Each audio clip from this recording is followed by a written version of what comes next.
This episode is brought to you by Progressive Insurance. Do you ever think about switching insurance companies to see if you could save some cash?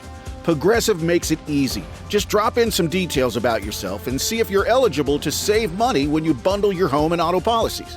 The process only takes minutes, and it could mean hundreds more in your pocket. Visit Progressive.com after this episode to see if you could save. Progressive Casualty Insurance Company and Affiliates. Potential savings will vary. Not available in all states. The new LinkedIn Hiring Pro can't undo your last hire. The empty seat. Who was actually just that? An empty chair in your office because you couldn't find someone to fill it. So it just sat there costing you money with all its fancy ergonomic features. But LinkedIn Hiring Pro can make it easy to fill that seat with the right candidate. With nearly 60% of businesses finding someone to interview in the first week alone. Hire right the first time with LinkedIn Hiring Pro. Post a free job today at linkedin.com/quality. It's Monday. We're talking sandwiches. And you know what pairs great with sandwiches? Beer. A salute to our troops. And thank you, Stackers, for writing in after, Doug, we had the trivia about the number one beer on college campuses. Yeah. Ashley said it's probably Busch Light. Yeah. Oof. And Stacker John went to his authority, which is his son who's in college, who said it's probably Natty Light. Dad, we don't drink beer. No. Not that. Anyway, no, not beer. A salute to our troops, the people that kept us safe all weekend long. So raise your mugs, everybody, because on behalf of the men and women making podcast in Mom's Basement with these cool Stacking Benjamins mugs and the people serving our troops at Navy Federal Credit Union, our troops, veterans, and their families, here's our salute. Hoorah. Let's go stack some Benjamins together now, huh? Clink. Hey, what you got here that's worth living for? True love, you heard him? You could not ask for a more noble cause than that. Sonny, true love is the greatest thing in the world. Except for nice MLT, mutton, lettuce, and tomato sandwich when the mutton is nice and lean and the tomato is ripe. They're so perky. I love that.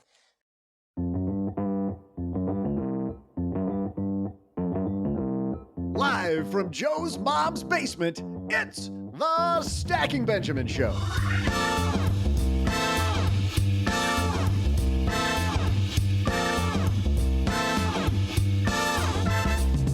I'm Joe's mom's neighbor, Doug, and what's the most fun way to look at inflation? How about by comparing prices of the products we use every day, like the ingredients of a brown bag lunch?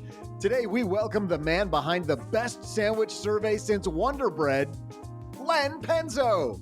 And in our headline segment, oh no, not again. We got leakage. Money is leaking out of one popular account type. The Wall Street Journal shared the story, and we'll explain why you may want to plug that leak. It's gross no matter how you say it. Plus, we'll answer a call from Christine, who thought, I'd better call Saul-Sehy and OG to share advice for college. Thanks, Christine.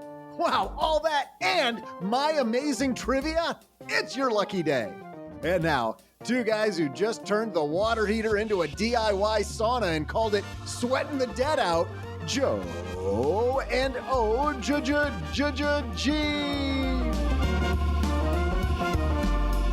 The DIY sauna works every time, 60% of the time. Hey, everybody. Welcome back to Stacking Benjamins. We're so happy that you're here with us. We are the show that teaches you about money, whether it's earning, saving, spending, get your plan together. We are going to dive into all that today because the man across the card table with me is ready to help me say hello to Len Penzo, who's back, OG. It's about time. I'm very hungry. Skipped dinner yesterday. But we just get hungrier when we hear about roast beef and cheddar, turkey and Swiss. We eat a lot of Jimmy John's in our house. By the way, Jimmy John's, if you want to sponsor the show, reach out to us. Please. I always get the roast beef, and they just added horseradish sauce. So now you can take off the mustard and the mayo, which is awful with roast beef, and do a horseradish sauce. So I'm optimistic that old Lenny's got a horseradish and roast beef sandwich. Sadly, I know how much they are at Jimmy John's. I just wonder how much they are when he makes them. Yeah. If you've listened to Len in the past, he has these set static sandwiches he's used for the last many, many years. What's fascinating Olive about loaf. this, Stackers, Olive loaf. Come on, olive loaf. Liverwurst. Come on, baby. if you're new here, you're wondering, why are we talking about sandwiches? Well, it is a fun way, for me, the funnest way to think about inflation and to see inflation. What's more real than inflation at the grocery store?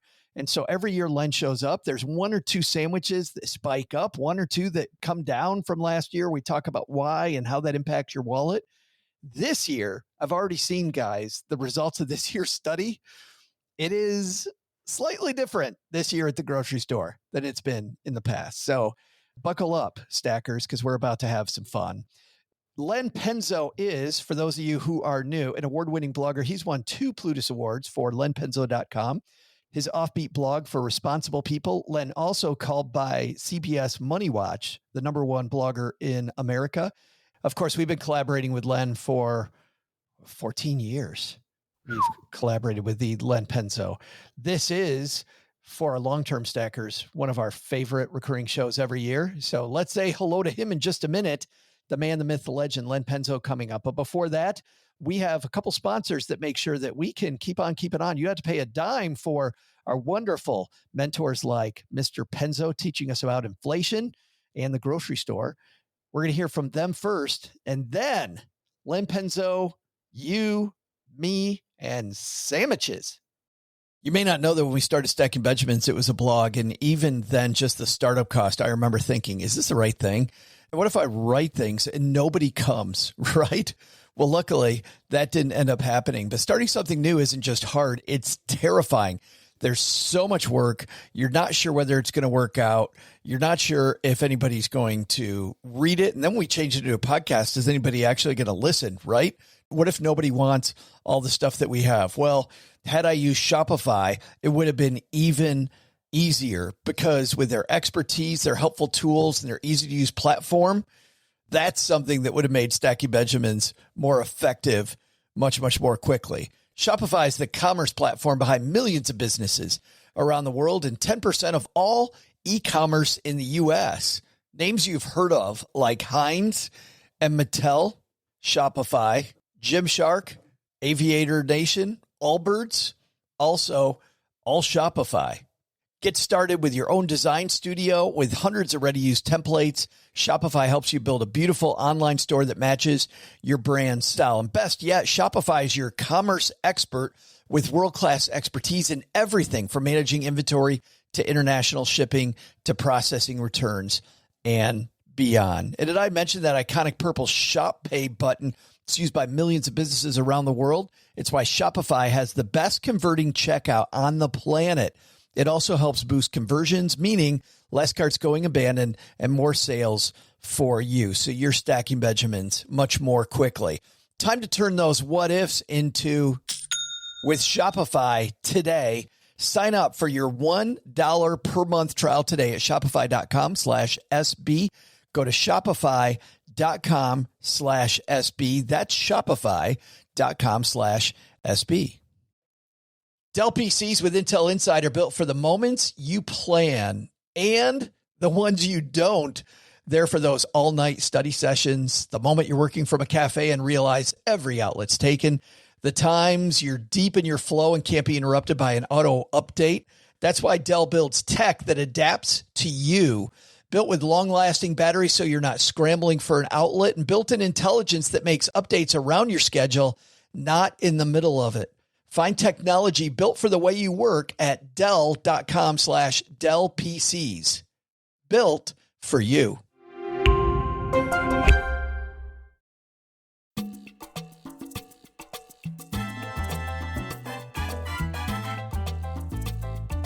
Well, you know what time of year it is when we're doing this interview. The sandwich survey is out, and that means Len Penzo's back in the basement. How are you, man? I'm great. I'm getting ready to start school again. How about that? Yeah, just in time. Time to bring out the sandwiches again. Yes. I want to jump right into the study. We will get back, everybody, about the common sense math around packing your own lunch versus sending your kids to get the school lunch. Although school lunches in some places I don't know, man. I see some of these school lunches, Len, they look great. Other ones I look at, they look awful. Yeah, it's hit and miss, man. You see those ones with a chunk of cheese and a slice of bread? It's like, who? Oh, it's disgusting. And I bet you if you bite into that piece of cheese, it's all dry and crumbled. Is it school or prison? Oh, yeah, right. Exactly. Maybe both. I don't know. Here's what I expected, Len.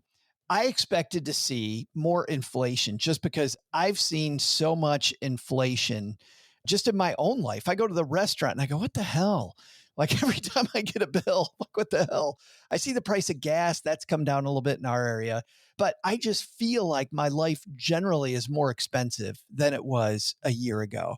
And yet, when it comes to this year's survey, that seems to be wrong. Am I reading that right? Well, I was expecting the survey to show lower prices. You're expecting prices actually to recede. Yes, I was. I really was. And while I was doing the pricing at the grocery store, I was like, wait a minute, what the heck? What?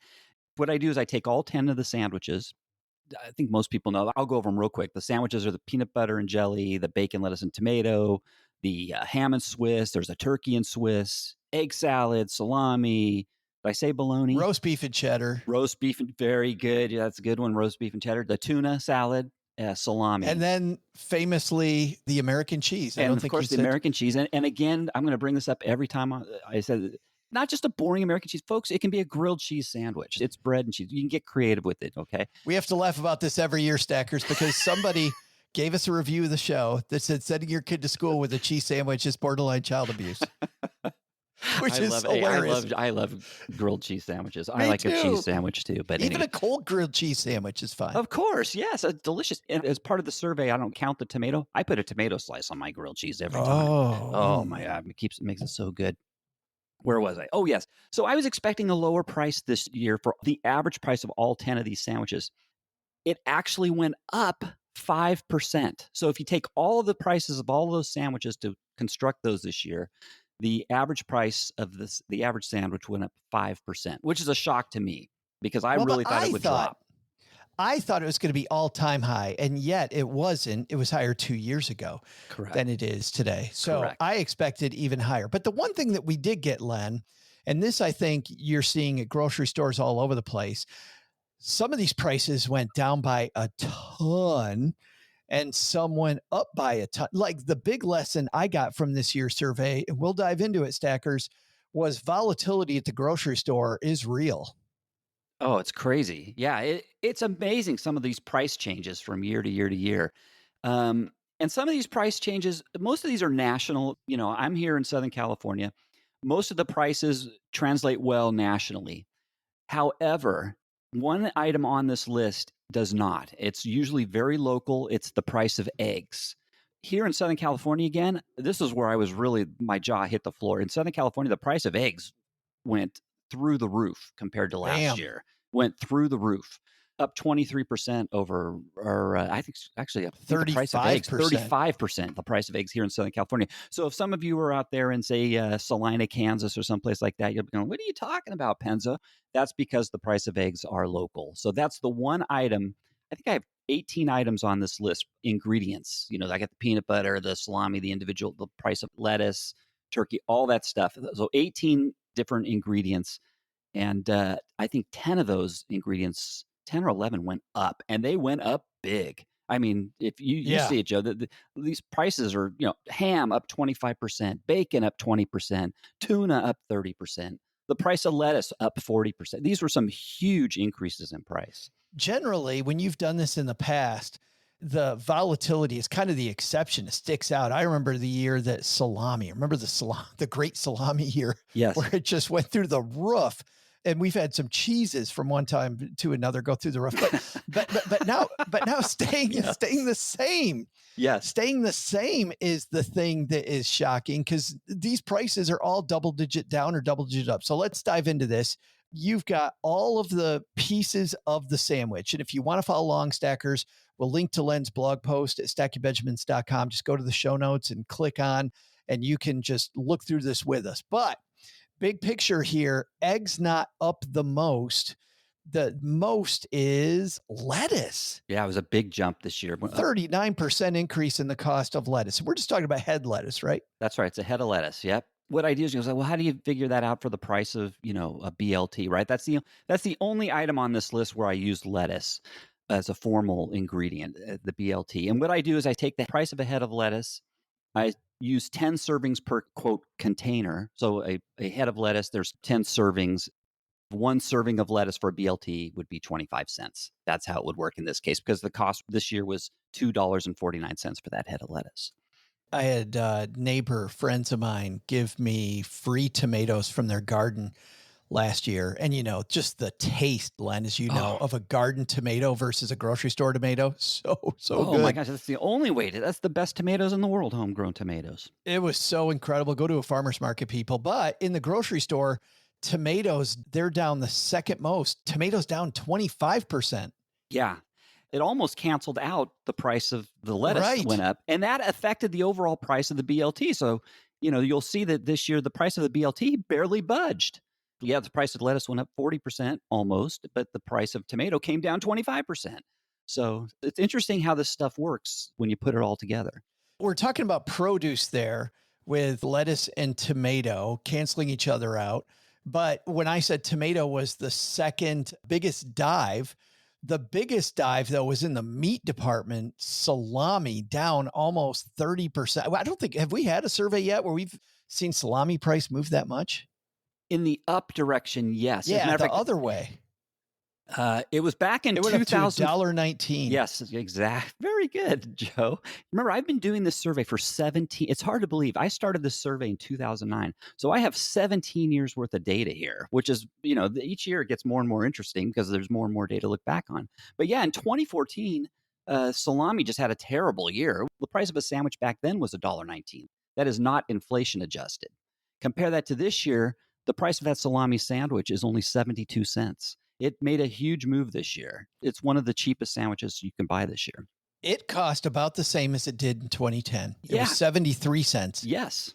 back in 2010. That's incredible. A lot of these things, it's based on growing seasons or farm, the markets for pork or whatever. I mean, they go up, they go down. You have a bad year in growing season, or you have the cattle or whatever, the pigs or whatever, have a bad season for whatever reason. That prices move in one direction or the other, so it is volatile.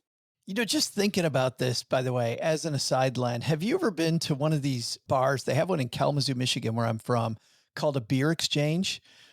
So there's a ticker tape around the top of the bar, at least the one in Kalamazoo has this. And it also has a menu where the prices change. And every time somebody buys a beer, the price goes up.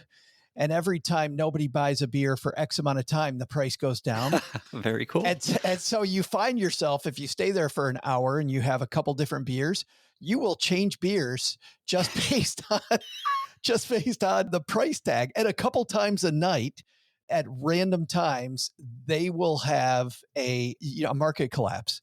They call it, where the whole market goes down and they just kind of wipe it out. But every night is different. You have no idea. It depends on what everybody's drinking. It's pretty cool. But anyway, that's what I think of when I think about this salami price fluctuation. Like, I should be chowing on salami now, but maybe just for the next 12 months. I would. I use the dry salami. This isn't the cheap bologna salami that it's like bologna, but they spice it like salami. You can buy that kind of salami. It's super cheap. No, this is what's called the dry hard salami. This could be good on a charcuterie tray as well. Yes, exactly. This is really good, high quality salami that I've been using for the survey forever. I'll spoiler. This obviously didn't come in first, but it's one of the tops. And this is probably, for me, this is the best value sandwich this year, is the salami sandwich. Yeah, sure. It looks like it to me. Let's go back to the ones that went up the most. Again, lettuce up the most, eggs up second. Third place is tuna. Tuna was already expensive, Len, and now it's up 30% more. Yeah, tuna it's been in a bad spot in the past few years. It went up 97% in 2022, the price of tuna. This is albacore tuna now. This is the good stuff. It fell back 90 cents over the following 2 years, which gave a little relief to us tuna lovers because I love tuna. But now it's back on the rise again, and it went up 30% again. So after a couple of years of relief, we're feeling the pain again with tuna. unfortunately. Yeah, back in 2022, and I remember this because there was some nationwide tuna fishing issue. It went from 155 to, not nationwide, excuse me, worldwide tuna fishing issue from 155 to 283. And it's headed back there again, price of a tuna salad sandwich. And we'll get to the overall sandwich prices here in a minute, but coming back strong and not in a good way. And then next, and this is the one that's going to make most people groan, Len. No, number 4 on this list that I look, whoa, no, wait a minute. I almost forgot ham. Ham up 25% from last year. What can I say about ham? The price, it dropped pretty good last year, but it's back up. It's one of those middling sandwiches. It's a good, it doesn't really go up a lot. It doesn't go down a lot from year to year. This year, it did see a little, the price of ham did go up a bit. But it's not one of those sandwiches that it's always going to be in the middle of the pack of all the sandwiches.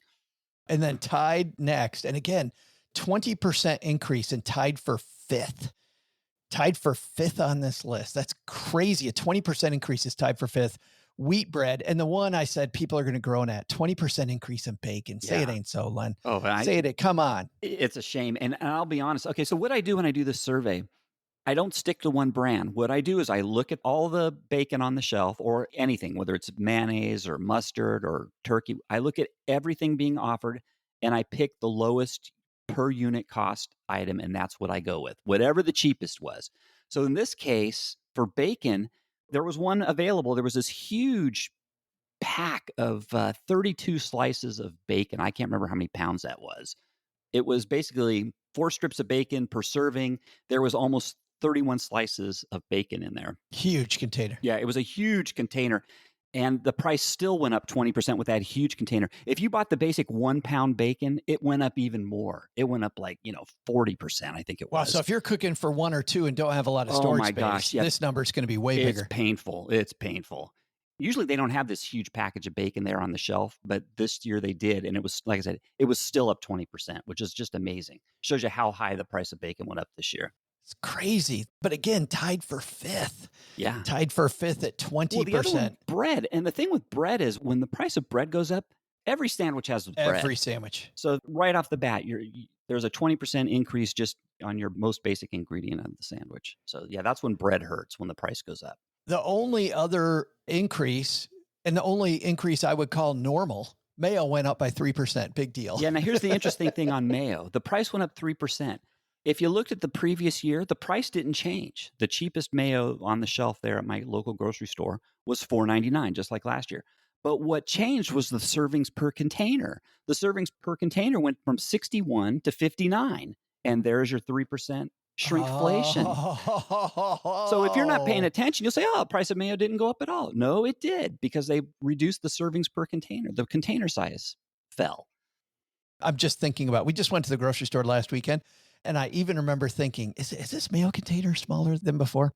2, 3, 4 ingredients did not change. Price of mustard didn't change. Price of roast beef, thank goodness, did not change. The price of bologna did not change. And the price of American cheese did not change. And then let's talk about what actually fell in value, unless you've got any comments about those. Any weirdness in those zero outs? No, that's interesting. It's American and cheddar cheese tend to go in lockstep pretty close. If Swiss cheese is the outlier, if you're a Swiss cheese lover, that price can go up or down in large movements from year to year. And I don't know what the difference is there. I know American cheese isn't really, unless you're getting it from the deli, you can't get good deli American cheese, but usually the processed stuff, the stuff I'm talking about here is the processed American cheese. But the Swiss cheese, yeah, it tends to make big movements compared to the other 2 cheeses. But it's wild because versus everything else, Len, cheeses were pretty mild. I mean, yeah, in a normal year, you and I talking, and if I told everybody Swiss cheese and cheddar cheese went down by 8%, I would say, wow, that's a big move. That ain't a big move, because we're going to dive into some other ones that went down a ton more, like down 8%. Okay, big deal. But more Swiss cheese, that was good. I'm one of those Swiss cheese fans. Len. Oh, I am too. Yeah. Speaking of Swiss cheese is twin, a turkey on a sandwich, down 17%, and strawberry jelly down 17%, only eclipsed by peanut butter, down 14%. Peanut butter and jelly down. Yeah. That's good news if you're a young kid and you like your PB&Js. I mean, I can be 57 years old and like my PB&J. well, let's face it. The PB&J, we all know this. It's always the top 3 sandwiches every year, bar none. It's the cheese, it's the PB&J, and it's the bologna. The question is, and you're probably gathering what's probably the top dog this year, but those are the 3 most economical sandwiches year in and year out. Although there's a very interesting trend that's occurring, and it's been occurring over the last 5 years, and we can talk about that when we go through the individual sandwich rankings. Well, and the thing is starting to strike me. This is a hypothesis. We'll see if it makes it to the end of the show. But this is a case of the cheaper sandwiches get cheaper and the more expensive sandwiches get more expensive. Like looking at this list of ingredients, the ones that tended to be on the high end, like there's a big difference in sandwiches. The delta between them seems to be spreading, but we can talk about that later. All right. 14% decrease in the price of peanut butter, 17% in strawberry jelly and turkey. And I love it, Len. People have fought with you about why you would use strawberry versus grape. Yeah. That's for a different day. Yeah, the grape lovers, please hold your emails. I'm tired of it. The Grape Growers Association, all up in arms.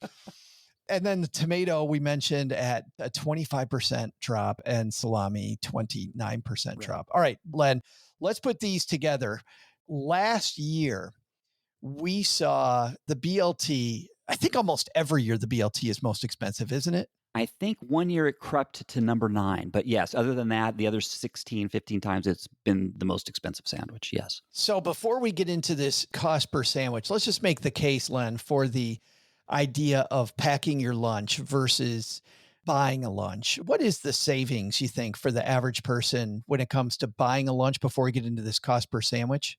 I go to howmuchisit.org every year to see what the average price across the nation is for a high school lunch. Not just high school, all the schools, primary and secondary and high school lunches. And this year they said it's $3.50 again. So that's the price if you went to school and got a lunch there. Generally, my sandwiches in this list range from 44 cents to $4.20 per sandwich. Okay. You throw in a banana, you can get a banana for probably 25 cents to 30 cents at the store on a per banana basis. You get a little small bag of chips. You buy a big bag of 30 of them at Costco. It's probably another 30, 40 cents. So let's say 75 cents for chips and a piece of fruit. And then the sandwich, what do you got there? The 75 cents and 44 cents. You're just over $1, maybe $1.50 per lunch, per brown bag lunch. If you bought one of the cheapest sandwiches, a fruit and some chips. Well, you want the dollar menu. There Sure. it is. There it is. Absolutely. And I always point this out every year as well. Even the BLT, which we know is the most expensive sandwich almost year in and year out. This year it's $4.20. But the average price of a Big Mac this year in the United States is $6.20 for just a Big Mac. That's without the fries, without the drink.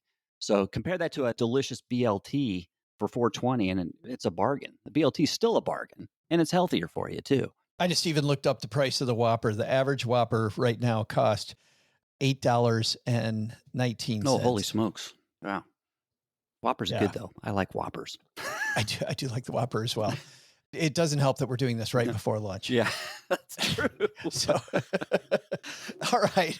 Next time we got to schedule this for right after lunch. Of course, then we'll be sleepy. And let's jump back into this.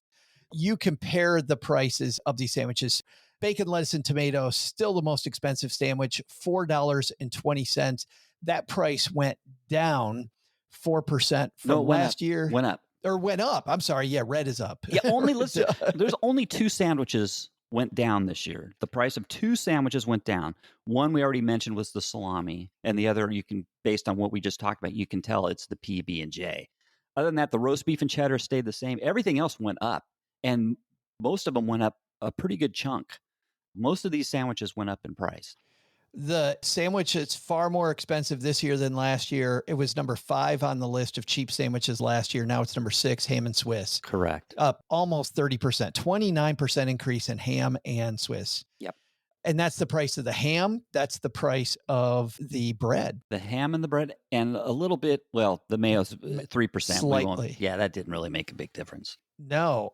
Egg salad up 23%, was number 4 on the list last year. It's number 5 now. Right. And again, the price of eggs, the price of bread, and the price of mayo all went up. Yep. The salami sandwich went almost cut in half.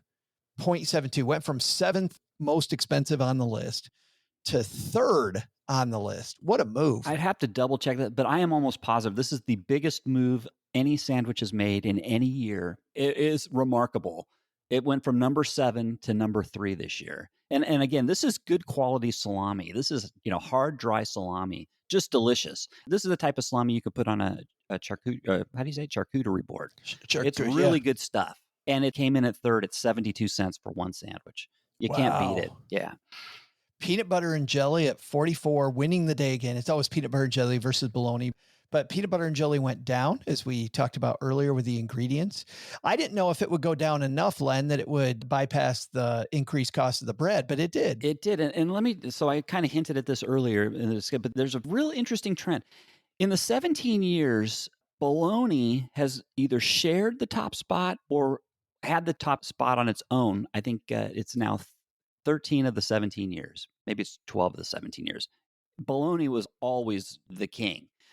In the last 5 years, PB&J has been creeping up, and now PB&J is the cheapest sandwich at 44 cents a sandwich this year. It's the second year in a row. Yeah, 3 of the last 4. And over the last 5 years, there's been a change, and it looks like the PB&J is exerting its dominance now in the cheapest sandwich race. Over the period of time, 2009 to today, bologna still, though, on average has been the cheapest at 40 cents, PB&J at 42. That's correct. That's over all 17 years, 40 cents. Yeah. Over the 5 years, though, PB&J is the 5-year rolling average is 45 cents for the PB&J and 48 cents for the bologna. I mean, we're quibbling over 3 cents, but hey, if we're going to award a crown here, give PB&J its due. There's one other sandwich that has dropped in price the last 3 years. There's 2 sandwiches that over the past 3 years have dropped in price every year. PB&J was one. The turkey is the other. There's only one sandwich in the survey that has gone up 3 consecutive years. That is the bologna sandwich, which is very interesting. That's the only sandwich that's gone up 3 years in a row. And 2 sandwiches this year hit their all-time high prices ever in the survey. That was my next question, so you beat me to it. Okay, and that's roast beef and egg salad. In the 17 years of the survey, they've never been higher, those prices. So roast beef and egg salad are at all-time highs. It'd be interesting. We didn't look at Arby's, with roast beef prices up and roast beef sandwiches. They have the meats. I used to get those coupons in the mail for Arby's, and it'd be 5 beef and cheddars for $5. And then somewhere on there, then it was 5 beefs without the cheddar for $5. And now I don't even think you can get 1 beef and cheddar for $5. Right. But I remember those coupons, 5 beef and cheddars for $5. Yeah, I'm old. I'm old, folks. But inflation is real. And it's wild because through most of my lifetime and years, Len, we really didn't notice it. But the last few years, man, I don't think it's just getting older. I think we have seen some inflation. We've seen some big. And if you come to my site and you look at the charts, I have all kinds of charts here. And I have a graphical chart showing from 2009 to 2025. You can see a line chart of how the price has gone up and down of the average sandwich price over those 17 years. It's trended up almost the whole time. But you'll notice that starting in 2018 to 2025, it's basically been going up at a 45-degree angle, that price, except there was that spike during the COVID period there, 21 and 2022 and 2023. It spiked up. Then last year it came back down and it's resuming that 45. It's almost a perfect 45-degree angle that the prices have been going up since 2018.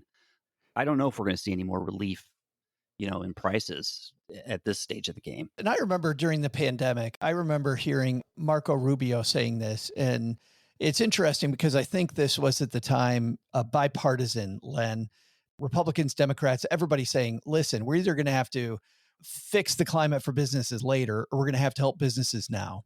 And the way that we're going to do that is we're going to flood the system with money. And what everybody said is obviously there's no such thing as a free lunch. I was very happy to see. I was very happy to see people use that money in great ways. They paid off debt. You saw people get out of debt. You saw people my belief in humanity went through the roof during that period when I saw how people actually used it versus the way I thought people would use some of that money that was spread into the system. But you're seeing it come back, everybody, at the grocery store. I mean, it's right here in front of you.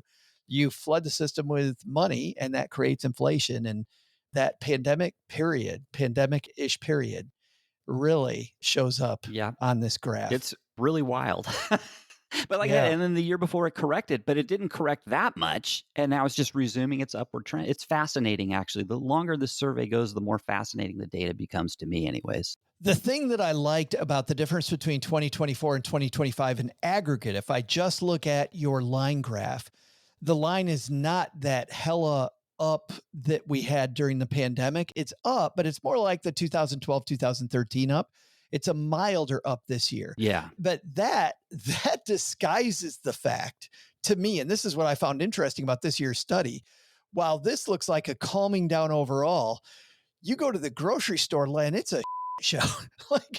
It's either way up or way down. Yeah. There's not much middle ground. Like I said, when I went to the bacon section this year, my jaw dropped. I couldn't believe, and it's not like I haven't been eating bacon, but I don't do the shopping. The honeybee does the shopping in this house. So, I don't see it. I see the final bill, but I don't see all the individual components of that bill. And boy, what an eye opener for me this year. That was just crazy. One thing you note here, Lem, is that you can save a ton of money if you focus on store brand products. I know all the years you've done this, you found buying the store brand saves you a lot more than I think the average person thinks it does. Yes, it saves you a lot. And as my taste tests have shown over the years, I do these blind taste tests with my family. I think I've tested probably 40, 50 products over the 17 years that I've had my blog. Many times the store brand actually tasted better. So it was cheaper and it tasted better. Not every time. Sometimes the store brand was crap. But many times the store brand actually tasted just as good or better. It's at least always try it the first time. And if you don't like it, then you can go back to your national brand. But the discounts usually for store brand, typically 30 to 40%. It's incredible. For most items. Thank you again, Len, for sharing this with us. Super fun. You can see all the data at lenpenzo.com. We'll have a link, but it's really easy, lenpenzo.com. Just go there. For the next week, it'll be on the front page. Just scroll down and you will find the links to all this goodness. This is so fun. One of my, not just mine, the stackers that have been here forever, I know share the fact that they always look forward to this episode and what happened this year. So thanks a ton, Len. You're very welcome, Joe. Hey there, stackers. I'm Joe's mom's neighbor, Doug, and I was just flipping through the calendar of today's date in history, and we got some great ones today. First, back in 2006, the Shizuoka meat producers of, I gotta make me say it again. Just like a native. And I gotta say it again, of Shizuoka, Japan. And there you go. Now they made it easy for me. And the All Japan Bread Association collaborated to create what was, at the time, the biggest hot dog of all time. Listen to this, guys. It was 197 feet long. Holy cow. I know. You guessed it. The bun was still too long, measuring 198 feet. So even then, they couldn't get the bun to fit the damn hot dog. You gotta be kidding me. That record, by the way, was broken in 2011 by an even longer hot dog. I mean, I don't want to brag, and you pick up what I'm laying down there? I did. Just keep going, please, God. But that's not today's trivia question because it's got to be about money, right? Not an existential conundrum like why is there a difference between the size of the hot dog and the bun, or why are there more dogs in the package than there are buns in the package? Those are like life's bigger questions. But how about this one? Back in 1916, the USA entered into a treaty to buy what group of islands for $25 million? I'll be back right after I check to see if we got mustard. Time to bring out the dogs and celebrate that you are about to nail this trivia question. This episode is brought to you by Progressive Insurance. Do you ever think about switching insurance companies to see if you could save some cash? Progressive makes it easy. Just drop in some details about yourself and see if you're eligible to save money when you bundle your home and auto policies. The process only takes minutes, and it could mean hundreds more in your pocket. Visit Progressive.com after this episode to see if you could save. Progressive Casualty Insurance Company and Affiliates. Potential savings will vary. Not available in all states. What would would you do if your online store converted 36% more shoppers? You could take 36% more vacation. Another pina colada? Yes, please. Open a new retail location with 36% more square feet. Fantastic. Hire 36% more help. You're hired and you're hired. Shopify has the world's best converting checkout, up to 36% better than other e-commerce platforms. What you do with those extra sales is up to you. Switch to Shopify today at shopify.com/listen and get a $1 trial. Shopify.com/listen. Did you know Fast Growing Trees is America's largest and most trusted online nursery with thousands of trees and plants and over 2 million happy customers? Whether you're planting fruit trees, adding privacy, brightening things up with flowers, or bringing in houseplants, Fast Growing Trees has it all. Even better, they can help you find options that are right for your climate, your space, and lifestyle. Click Order Grow. Every plant arrives healthy with the Alive and Thrive guarantee straight to your door. So if you're ready to get planting, this is the moment. Right now, they have great deals on spring planting essentials, up to half off on select plants. And listeners to our show get 20% off their first purchase when using the code WWO at checkout. That's an additional 20% off. Better plants and better growing at fastgrowingtrees.com using the code WWO at checkout. Fastgrowingtrees.com, code WWO. Now's the perfect time to plant. Let's grow together. Use WWO to save today. Offer is valid for a limited time. Terms and conditions apply. Go to growingfasttrees.com for details.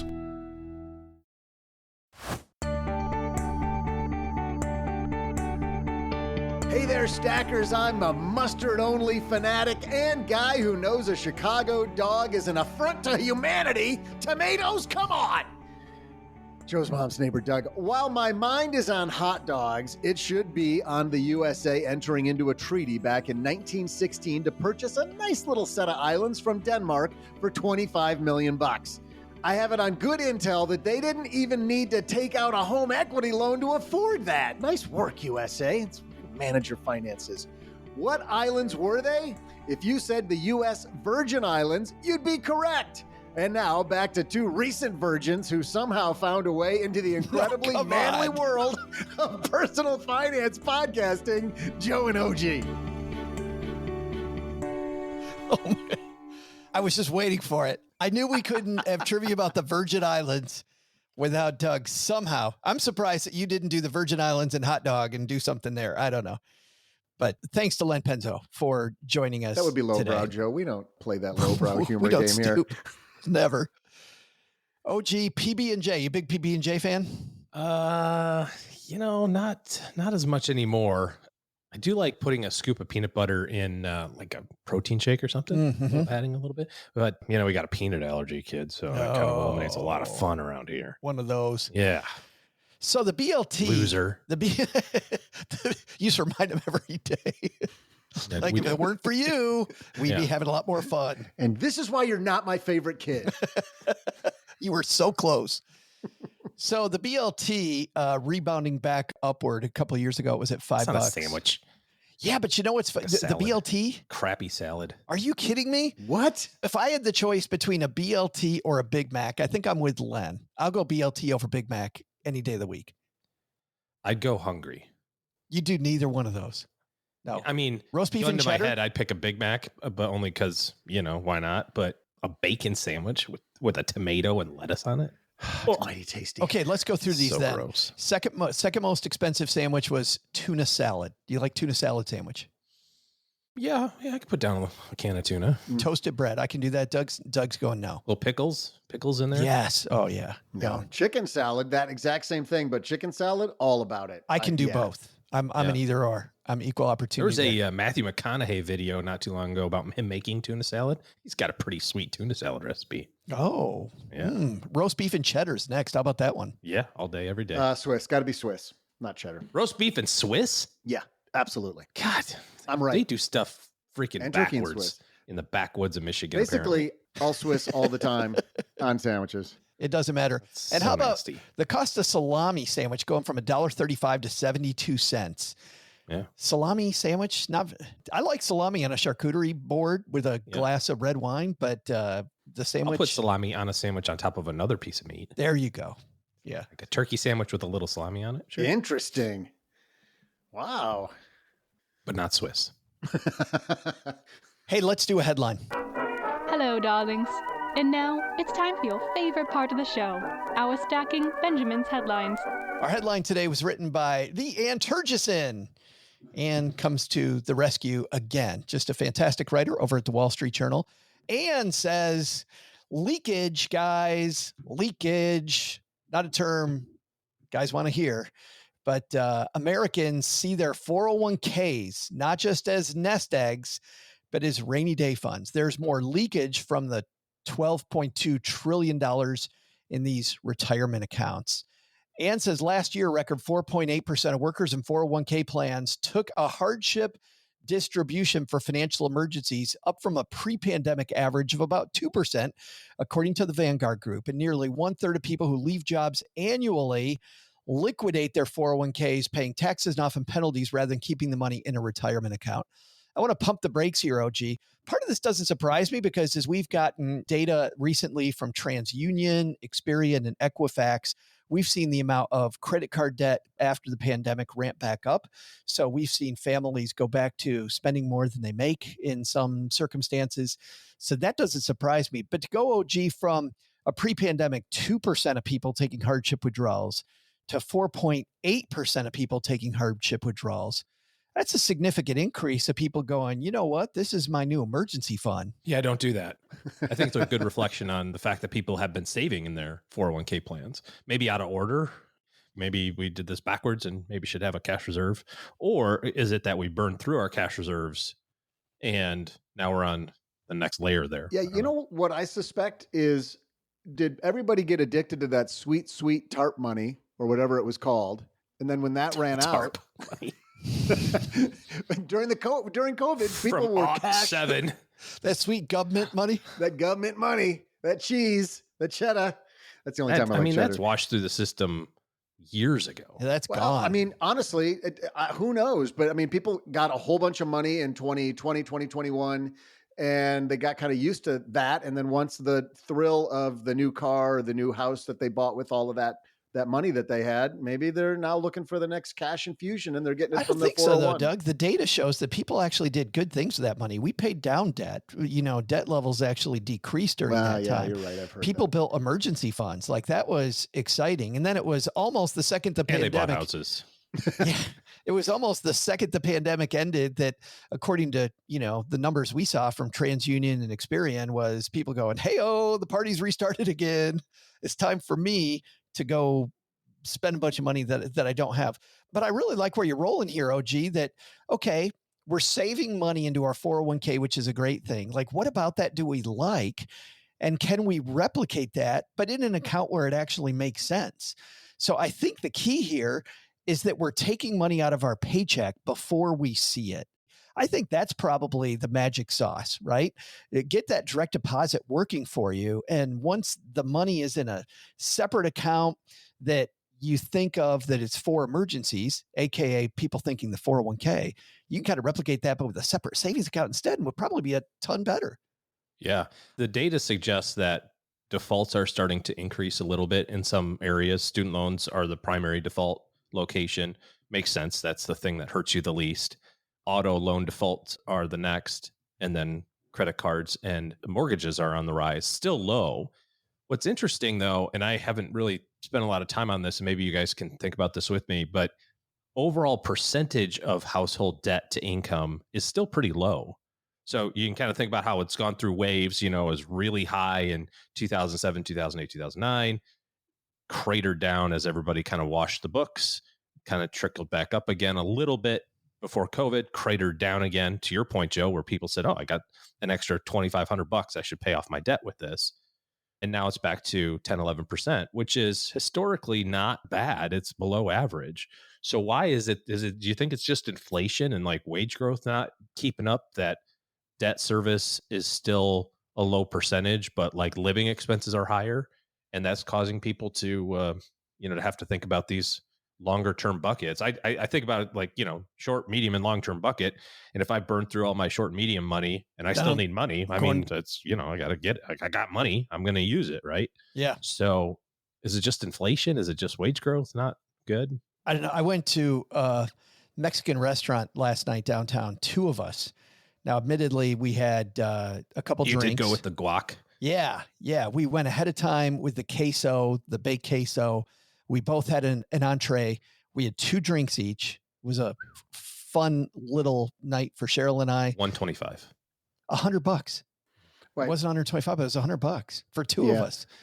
It's incredible. Here's the thing. You're not dipping into your 401k because your cost of restaurant visits have gone up. If you are, because your major month to month cash flow items on your books as a person living anywhere is housing, transportation, healthcare. Yeah, those are going up some, but all the other stuff, it's because you're spending money where you probably don't really need to be spending money. I think it's easy to blame on those things that are put in front of our faces every day, like the cost of bologna going up. But that's not what's really causing you to dip into, in my opinion, not what's really causing you to dip into your 401k. You're spending money you don't need to spend somewhere else. But I think that's why. I think that is why. I think it is the restaurant. I didn't need to go to a restaurant last night. Don't get me wrong. We could afford it. We had a good time. But if I'm spending $100 at a restaurant and I don't have the money in my bank account to afford that $100 night out, and I'm not really tracking it, I think that is the inflationary effect for a person that doesn't track their money is this. Prices go up. I don't really notice it. I kind of notice it, but I don't really notice it. But I keep my habits exactly the same. I'm not tracking it. And a few months later, I'm like, what the hell? How come I think, all of a sudden I got the credit cards I'm not paying off every month. Yeah, maybe we're agreeing with each other, but I think you're dipping into the 401k not because your core things in your budget are going up, but because of poor spending habits. But I think that is move number 2, Doug, that you're pointing out. Move number 1, I think, is automating to a place where you have the money available outside the 401k if it's an emergency fund. And then number 2 is you got to start tracking your expenses just to see how it differs from week to week. OG? No, I was just going to agree with both of you. I think to your point, Joe, what's that? You're agreeing with us? This is awesome. No, I think that it's the combination of not seeing the death by 1,000 paper cuts and also just continuing to live your life when, something is askew somewhere else, right? Either income hasn't increased or you had a one-off expense that was higher than, you had the ability to cover. And so that sat on the credit card. And now, to your point, you're still going out to the Mexican restaurant on Tuesdays because that's what you do.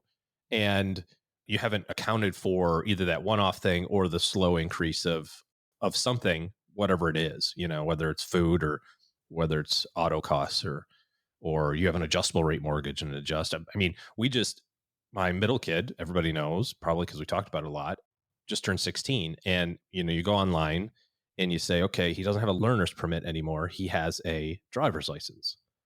We added 0 cars. We've not purchased another car. So we have still 3 cars, but now we have 4 drivers for 3 cars.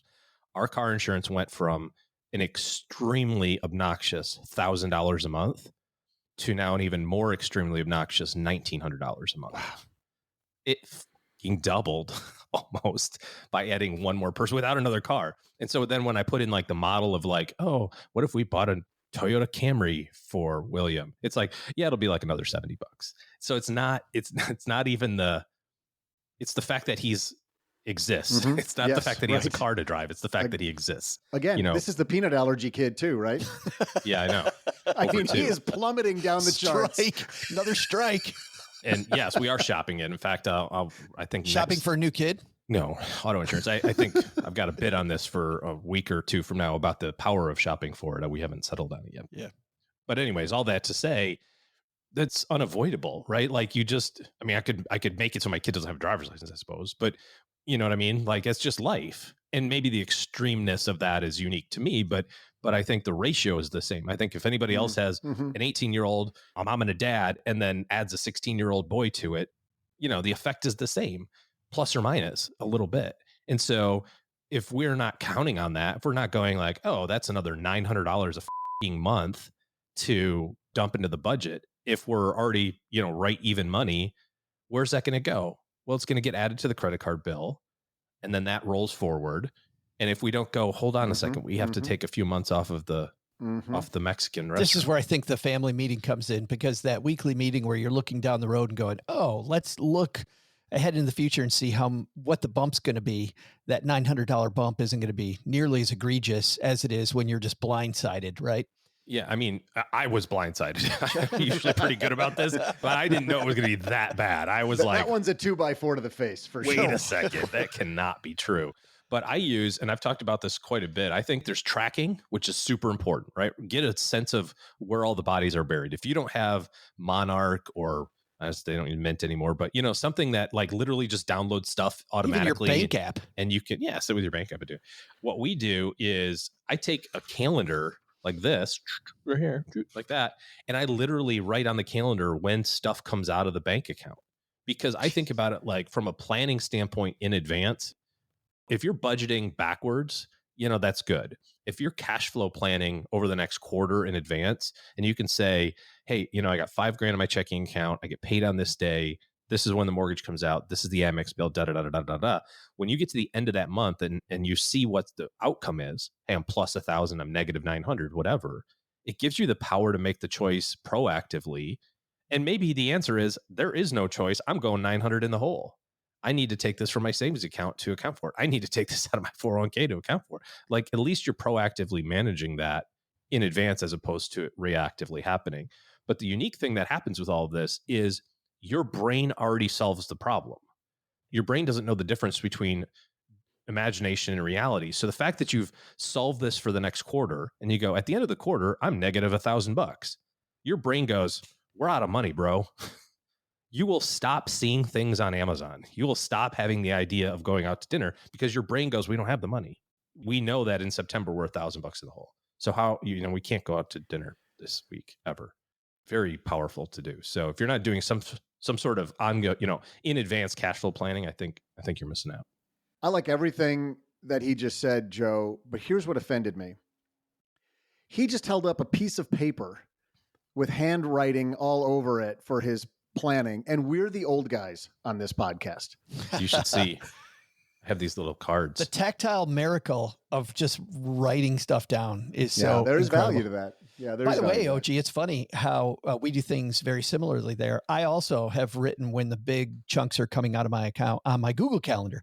So each week. This is a Google Calendar. It's just a printed Google Calendar. It's a printed one. Yeah, it's all that he wrote with ink. The last thing I want to talk about here, because I like the idea of automation. I like the idea of tracking. I like the idea of training your brain ahead of time and knowing where the levers are.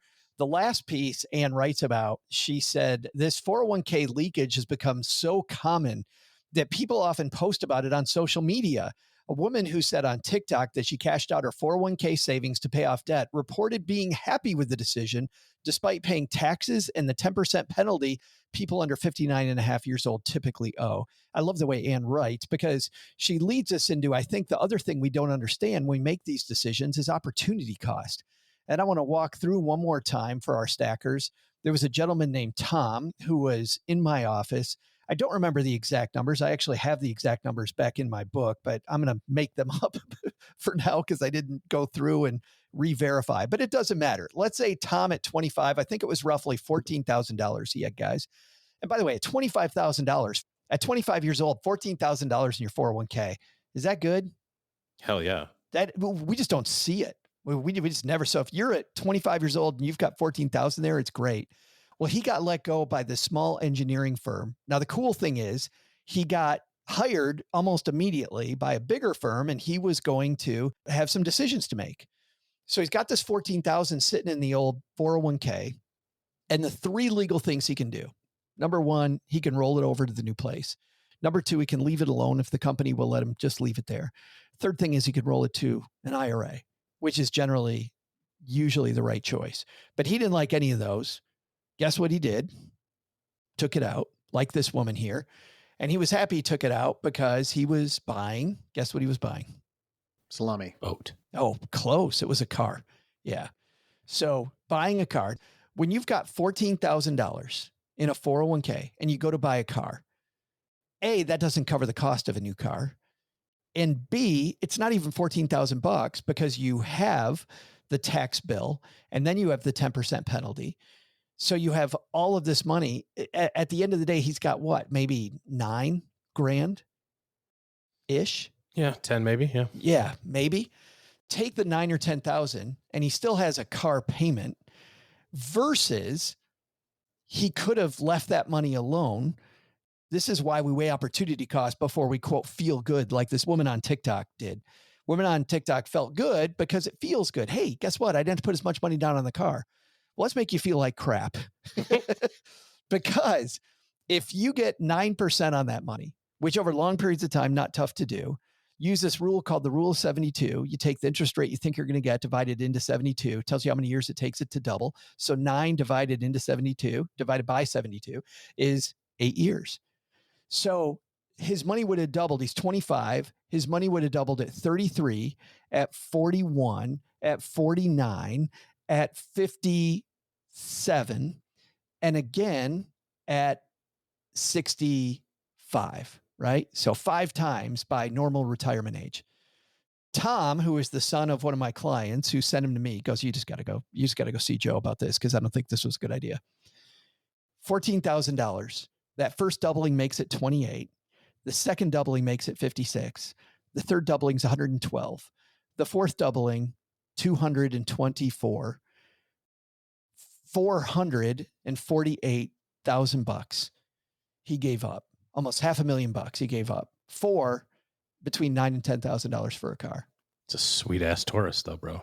Now, if this woman on TikTok had done the opportunity cost, would she still, quote, feel good about it? I feel great about it because I gave up $500,000 so that I could take out a little today. I don't think we weigh opportunity cost, OG. If we did, I think we'd make different decisions. Well, I mean, I'm guilty of this. I did this when I was a kid. I did dumb things with money.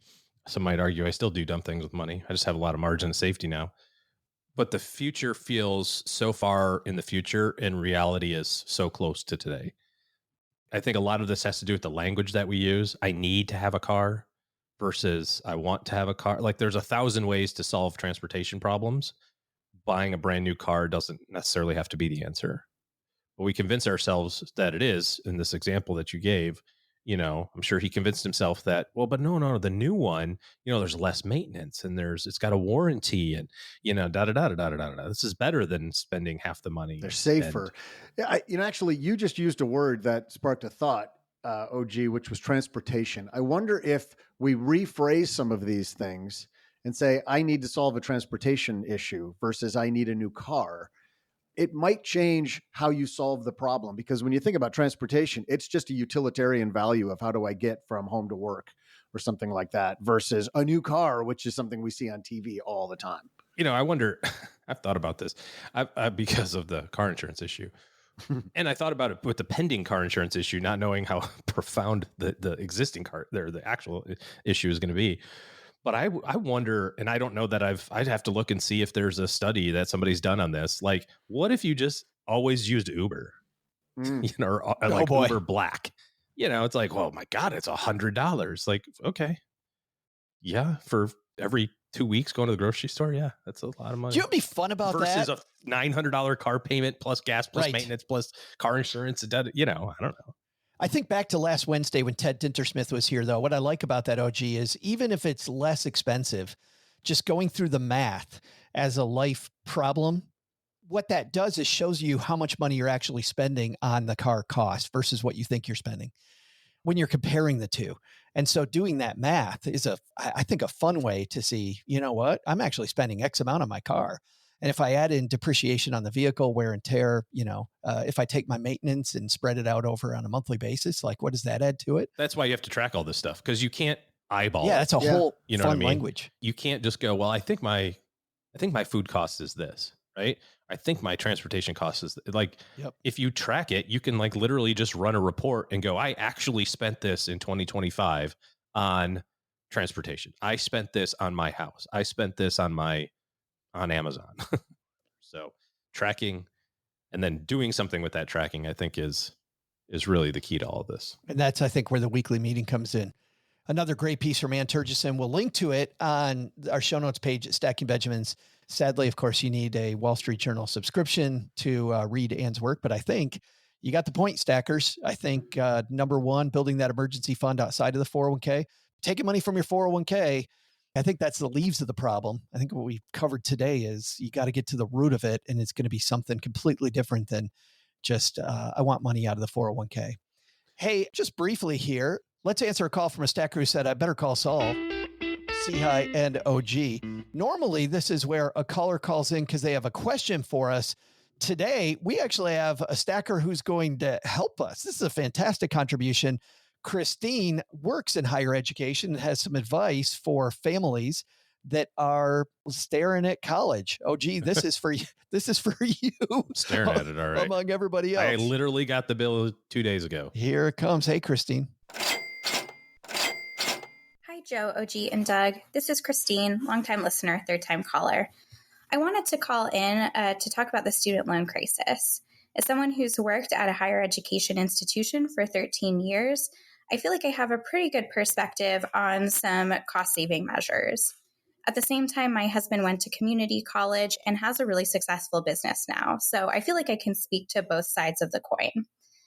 For students who are interested in attending college, I would say that's great if it aligns with your career trajectory. The most important part is to try and resist pressure to do something that doesn't align with what you actually want to do. And if you do want to attend college, I'd recommend a few things. First, complete the FAFSA. 20 to 30% of college students don't actually do the FAFSA and could get aid if they actually completed it. The other thing is to look at the U.S. News and World Report website in their cost section for the universities that you're interested in, because you often get more financial aid than you would expect, and they provide this kind of information on that site. And then you can also figure out the average amount of debt that students graduate with. For example, at the university I work at, 68% of students graduate with no known debt. So it can be a better deal than you would think if it aligns with your career goal. Christine, I think our minute and a half limit on SpeakPipe Cut you off. Yeah, stopped her there, and I would have loved to have heard more, Sure, she's Christine. got more. So please write me, and we can finish up your thought there. But oh, gee, that's a big one that she mentioned, the FAFSA. I remember my parents didn't complete the FAFSA because my dad's like, this is a pain. Like, this is horrible. Do we need to finish this? And then when I did it myself later on, when I was paying for college on my own, just taking it one line at a time, don't look at how long it is, just look at one line at a time and get it done. And you're so surprised by the huge amount of resources that are available just once you get that completed. And the reality is that it's profoundly simpler now than it was when you guys and I were in college. And it's even easier, Joe, than when you were doing it for your kiddos. My kids, just a few years ago. I don't think that it was but 30 minutes, if fabulous. That. And I know it was way longer before. You've got to fill that out. I don't know what else she was going to say there, but I think the other piece that I would add to this on the front end of it is don't discount the ability to have a good showing in high school affect your college also. There were a couple of universities that Alex applied to that just purely based on his GPA, they had a program of like, if your GPA is between this and this, or your SAT score is between this and this, we will give you X dollars, period. There's no application. I mean, you still did do that, whatever, the FAFSA, but it wasn't a competition, right? It wasn't a scholarship you had to write an essay for. It was just like, if your GPA is between 3.7 and 3.8, we're giving you 10 grand. Miami of Ohio does the same thing. Yeah. And that wasn't super public at the universities that he applied to. It was once we did the tour and we were interested in, and then, you have the meeting, as part of the tour and they tell you about this stuff. So doing well in freshman, sophomore, and junior year of high school is also super important. And I know a lot of people will also put an emphasis on AP classes or dual credit and that sort of thing. I'm personally a little torn on that. I think, kids are kids for a period of time, and then you have to be a freaking adult. Like, is there a rush? I'm a sophomore. I already got my associates when I graduated high school. It's like, oh, good for you. You get to go to work at 20. Trust me, it's not as great as you think. But I understand that from a cost standpoint, it would be helpful. And frankly, especially if you're kind of undecided, if you're not seriously considering knocking out a bunch of the prerequisite classes, the entry level ones, the freshman, sophomore ones at a community college, I don't know why you wouldn't be thinking about that. It's so much less expensive. Thanks so much for the help, Christine. If you've got a question for us, that's what this segment normally is. Head to stackingbenjamins.com/voicemail or email me, joe@stackingbenjamins.com, but we definitely prefer the voicemail. Let's wander out on the back porch, Doug, where we talk about our community. We've got We got a bunch of fun stuff. I got a bone to pick with you, man. I can't wait to get to the back porch every time. You know this. You're changing everything. Can't you just let stuff just sit still for a little bit and just let it be great the way it is? Why do you have to just mess with everything? Yeah, I heard you made changes to the tax guide, changed the HR guide. Come on, man. Every month you buy it one time. Every month we make changes to our guides. And if you just messing with it, if you get our guides, you'll go blind. Stop touching it. If you get our guides, you may have missed the email, which is why we're going to go over it here. If you don't get our guide, you might want to know this as well. Speaking of college, Christine, our college guide is live. We're super proud of it. Debony, who is in college here locally at Texas A&M Texarkana, was helping us flip through it going, this is amazing. She loves it. But again, every month we're going to continue to make this guide better. But our tax guide, what do we put in there? A lot of the tax law changes that are coming, we've added to the guide. This month, we put in the AMT changes, the senior tax deduction, the auto deduction, the SALT deductions we put in there. In the HR guide, we added mental health benefits.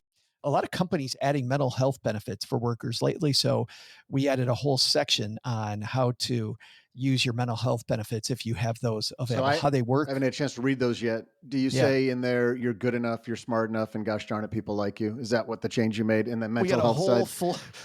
We got a flow chart in there. We do have a flow chart, but the flow chart should have went, are you smart enough? Yes. Darn it, do people like you? Yes.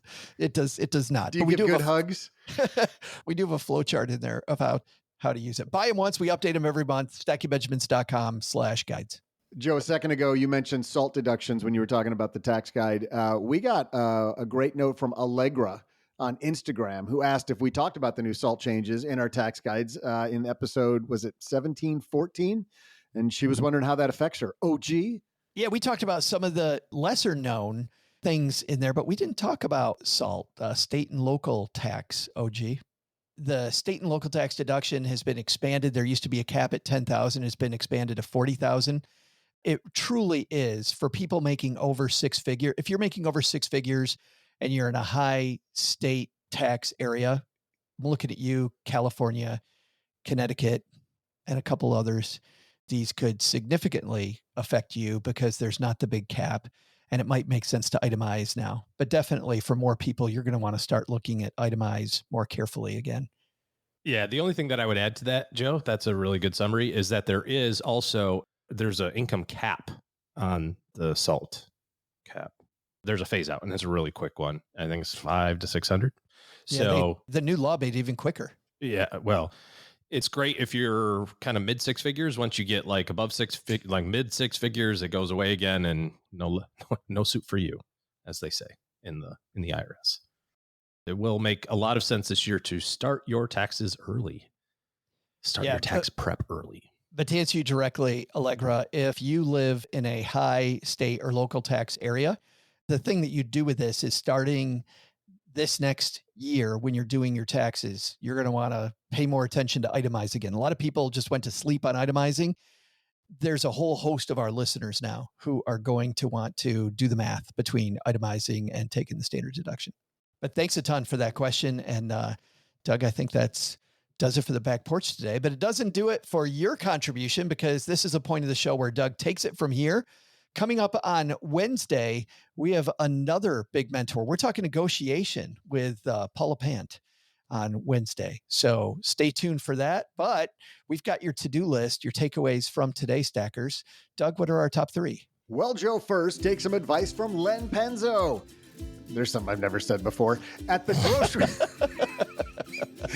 All these years. No, it had to be a first. At the grocery store, you can save up to 40% by buying the store brand. Does anyone else know about this? Second, take some advice from Stacker Christine. If you're applying for college, complete the FAFSA. Don't be among the 20 to 30% she mentioned who don't even apply for aid. You could receive more than you think. But the big lesson? Don't complain to Joe's mom about hot dog buns. That woman will begin a joke about hot dogs and buns that, well, you straight up don't want to hear. I promise. You don't want to hear it. Thanks to the Len Penzo for joining us again today with this year's sandwich survey. Find the results in writing at Len's site, lenpenzo.com. We'll also share link. We'll share link. We give good link.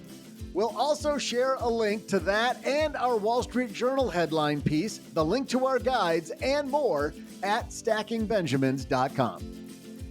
This show is the property of SB Podcasts, LLC, copyright 2025, and is created by Joe Saul-Sehy. Joe gets help from a few of our neighborhood friends. You'll find out about our awesome team at stackingbenjamins.com, along with the show notes and how you can find us on YouTube and all the usual social media spots. Come say hello. Oh yeah, and before I go, not only should you not take advice from these nerds, don't take advice from people you don't know. This show is for entertainment purposes only. Before making any financial decisions, speak with a real financial advisor. I'm Joe's mom's neighbor, Doug, and we'll see you next time back here at the Stacking Benjamin Show.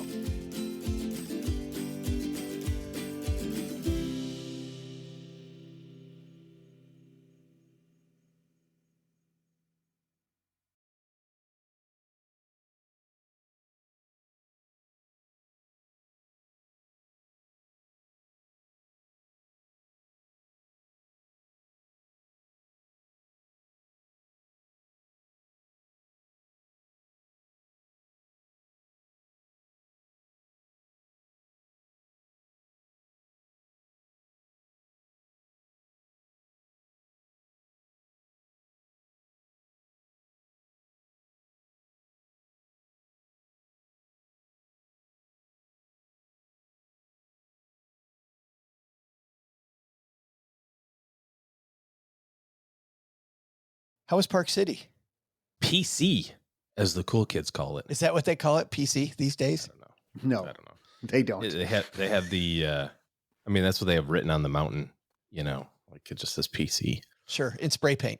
It's rocks or something. I don't know. I think Kids went up there on a Tuesday night, got crazy. Yeah. You know what would be awesome? Come up with an abbreviation. The problem is I can't spell Park City. Let's just do PC. That's where they did the Olympics in 2002 for the people that are young enough not to know that. But it's a huge ski town. But in the summer, obviously there's no skiing, but it's where they do a lot of Olympic training. And so there's, as you're coming off of the highway from Salt Lake City into Park City, on the right-hand side is where the mountain is. And you see a bunch of Olympic stuff, including where they practice. And then you can see the ski jump. I think this is where the ski jump thing actually was. It's just, there's not snow there. So it's all green and, you know, they have like turf. Please describe more for us what the earth is like without snow. No. I mean, like, it's like artificial turf. Yeah. Like Doug's lawn. What I'm saying is, I don't know if this is the actual place where they do the ski jump or this is just where they practice the ski jump. Okay. But it makes sense that it would be the actual place. Sure. Like, yeah. You know, it's very Both. prominently displayed. But you can go up there and see the training facility and that sort of thing. But what's neat, I didn't know this was the case. You know, they're practicing. And so they practice by skiing down this thing and doing flips off the ramp into a pool. Oh, wow. So, you know, these guys are wearing swim shorts and a weighted vests and a vest. Yeah. Not a weighted vest, a floaty vest. And they're like, shoom, and just, you know, you're like, oh, that dude's going splash. And everybody's like, wow. And then, you know, he climbs his ass up the ladder and does it again over and over and over again. So that was kind of fun to see. But in that whole village area, they had zip lining, they had tubing, a little mountain coaster thing, like a bobsled type of experience. Bobsled, yeah. The tubing was probably the most intense because in the ski jump, it appears, and I'm not a ski jump expert, but it appears as though they have two different variations of ski jump. They have the scary one and then the less death-defying one. Oh, and the super, super scary one. Yes, there are two options. The death-defying one you can't go to, but the scary one you can tube down. They like put your ass in a tube and they shove you off. You're like, okay, this isn't, oh my God, this is straight vertical. Down you go. Remember when we had Olympian Taylor Fleming on, a Winter Olympian, and he did the ski jump? I wonder if he's listening today and listening to your description of ski jump, just rolling. This is the way I describe it to everybody. I'm telling you, like when you see it, you're like, that is I could do that. And then you get up there and you look down and you go, nah, I shouldn't be here.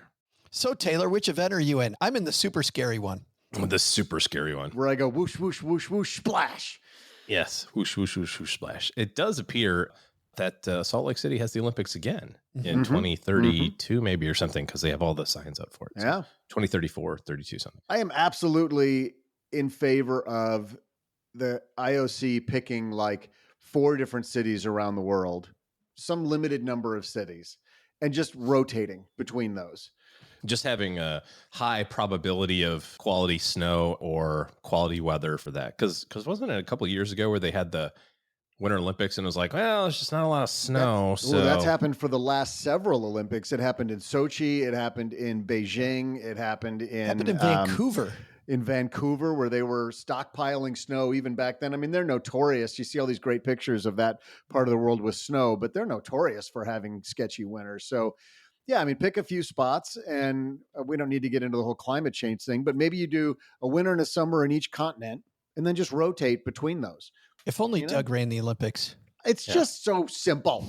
Well, we were actually talking about that with my boys too, because, we were talking about like the economic impact of how huge it is, all the build up to it, and then how everything goes in disarray after it. Because it's like, well, we don't actually need 77,000 hotels. Right. We need 7,000 hotels. We don't need this big stadium anymore. Because that was what was fantastic, was the engineering feat of Paris, how almost all of that was taken down. 90% of that stuff did not stay up. But they built that for disassembly. DFD, Design for Disassembly, which is a whole engineering designed concept. It specifically, which I thought was fantastic. That part's great. That's a recent thing, but you could go as recently as like the Rio Olympics and look at some of those soccer stadiums, football. They were growing weeds inside of a year. Yeah. After they were done using them. Anyways, it's a really cool town. Weather was freaking awesome coming out of Dallas, where it's 100 and something. Right. It's not as great as here. In the morning, it was 50, and in the afternoon, it was in the upper 80s, which was really cool. So we did that. We went whitewater rafting. Oh, wow. I had to say whitewater rafting. We went rafting. Yeah, yellow water rafting. We took the family version, and about 20 minutes into the family version, we were like, yeah, we should have taken the teenage version.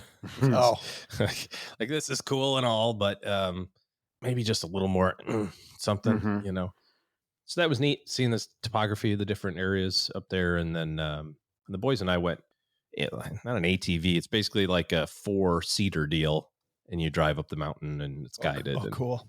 To go through, I'll show you a picture of what we did there. But wow, OG did all that cool stuff. I went to see How to Train Your Dragon, the live action movie. Oh, and we watched as a family Happy Gilmore 1 and 2. And how is 2? Oh my God. Are you kidding? Wait a minute. Are you kidding me? You loved that movie? I loved it. Happy Gilmore 2, you loved. It was every bit as stupid as you would expect it to be. You're an idiot. Did you watch it? I did watch it, and it was freaking horrible. Oh, it's not. It's it not was gonna so bad. It's not gonna win any awards. Point, Doug, isn't that the point? Weren't there like 120 cameos? It was so fun to like find out. Oh, that's a cameo. Oh, that's a cameo. Oh, I know who that is. There were so many of them, and it got to the point where we just had to realize, well, I can tell that's not an actor, so that's somebody famous, famous golfer or somebody, but I can't recognize who it is. I didn't chuckle a genuine, even like, until probably 40 minutes in when they were at the Gold Jacket dinner. As he was walking into the Gold Jacket dinner and talking to the guy who's supposed to be the league, runs the tour. That's the first time that I laughed. Prior to that, I was just watching it for the cameos. Such a stick in the mud. Wow. And I mean, and with Happy Gilmore 1, I genuinely laughed a lot. My daughter was laughing at the variety of flasks. Daughter was.